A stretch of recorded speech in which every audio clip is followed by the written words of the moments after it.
It's coming out right now, like almost all professional sports is rigged. And the main way the way things are rigged isn't from overt things. It's from covert things. So I can explain. In all games rely on momentum, right? So players, when they start doing good, they start feeling good about themselves and they start playing better. So if you're able to time a penalty at just the right time, it destroys the momentum, right? So, but also conversely, let's say you let the other team cheat, right? Like, so say in football, like say you let the other team, your opposing opponent cheat. That's also demoralizing. And what that does to you when you're a player on the field, and I can speak firsthand about it, is you actually lose momentum because of the no calls. They're called no calls. So what's really neat is a bunch of statisticians are now starting to chart no calls in sports.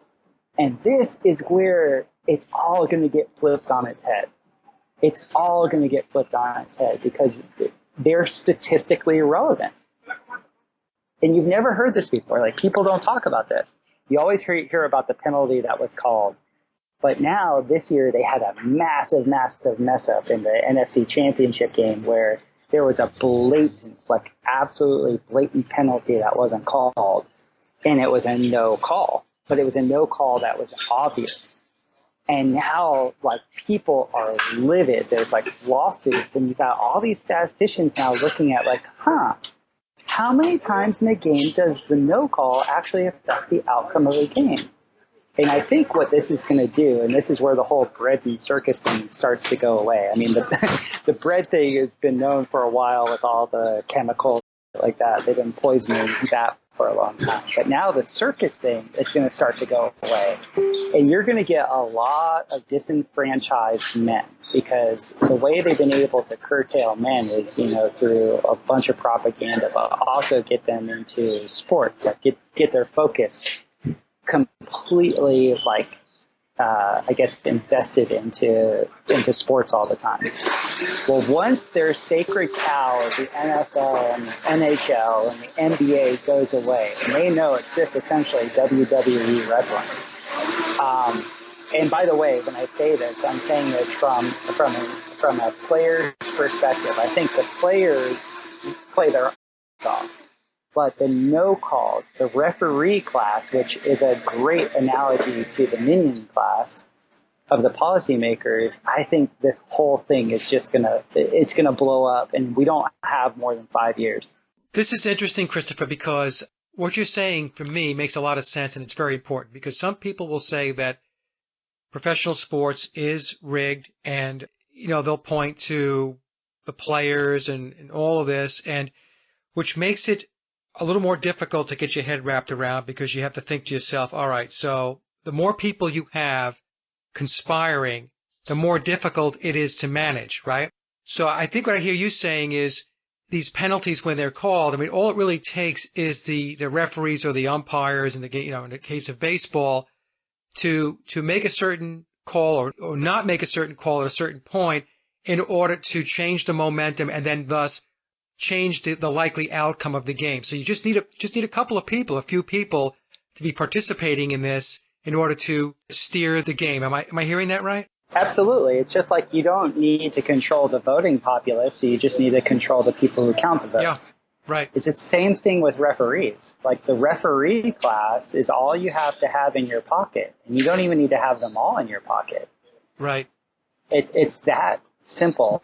And the no calls, it's statistically impossible. This is something that needs to be known. It's statistically impossible for no calls not to have an outcome on the game, if not the outcome on the game. So the first time I noticed this was in 2004. I think it was 04-05 Super Bowl. The Steelers were playing Seattle. And you could tell the NFL had a vested interest in the Pittsburgh Steelers winning because they kept promoting it. Certain players were returning to their hometown, yada, yada, yada. It was kind of annoying. But Seattle was like demolishing them. It was awesome. But then you start to see the Steelers players cheating, and then on the other side, they were calling Seattle's best player, Walter Jones, for all these phantom holding calls. And they would show on the replay, there was no player near him. And it broke my heart because I was like, at that point, the NFL was a sacred cow to me. And I was sitting next to a much older, much more skeptical person. And they're like, no, there's no billion-dollar industries that aren't rigged. And I was like, I was so like deflating. I was like, oh, because that just ran true. Like, yeah, what billion-dollar industry isn't rigged? And so it's the same way you could take this analogy through the legal system, right?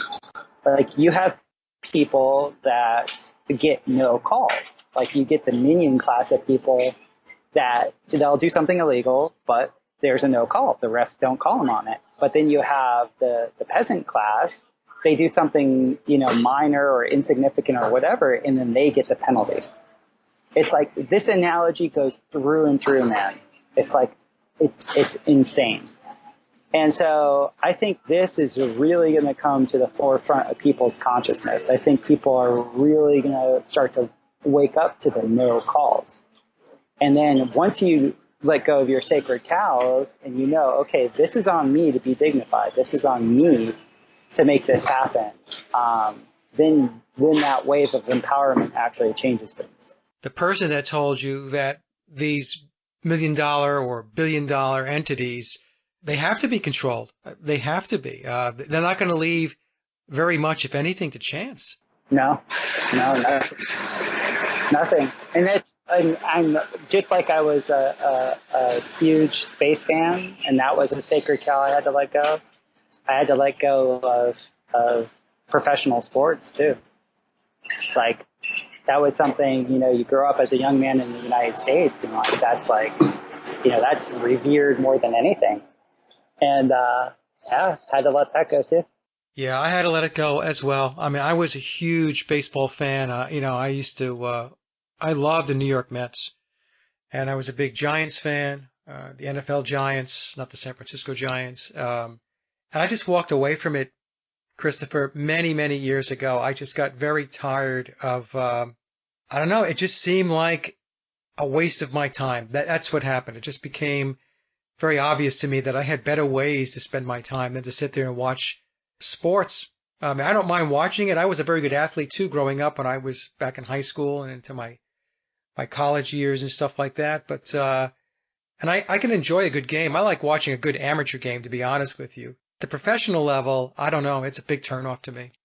I love the precision of the athletes, and I love that aspect of it. But I'm under no illusions of outcomes. I've known professional soccer players in Europe that would tell me, like before the game, somebody walks in and writes the score on a chalkboard and then immediately, erases it. Or on like a dry erase board, they'll write the score and then they'll erase it. And that's always what the score ends up being. It's just, it's they see it in the Tour de France and professional soccer and basketball. Like, come on, like Vegas didn't get built by luck. Like give me a break. So it's all these ways of keeping people occupied. You disempower them by converting their work into your profit, not their profit, right? You disempower them with belief systems that have them believe that they come from nothing and return nothing. You disempower them in every single way possible. And this onslaught is because this parasite class is doing whatever they can to hold on. Like they really don't have much power. They have influence, but they don't have power. And that's something I always try and make the delineation for people. Is like power is power. Like power has the capacity to convert and move things in a magnificent way, and it does it by its own internal authenticity. Influence can happen through deceit. So I'm really of the opinion that the parasite class is extremely influential but has no power. Well, I would agree, because otherwise they wouldn't have to manipulate us, right? They can go about doing what they want to do without having to manipulate our our minds, our consciousness, and so on. There's a reason why they have to do that. There's a reason why they have to lie and deceive all the time. So that would lend credence to your argument, Christopher, that they really don't have power. No. They have influence. Yeah, yeah.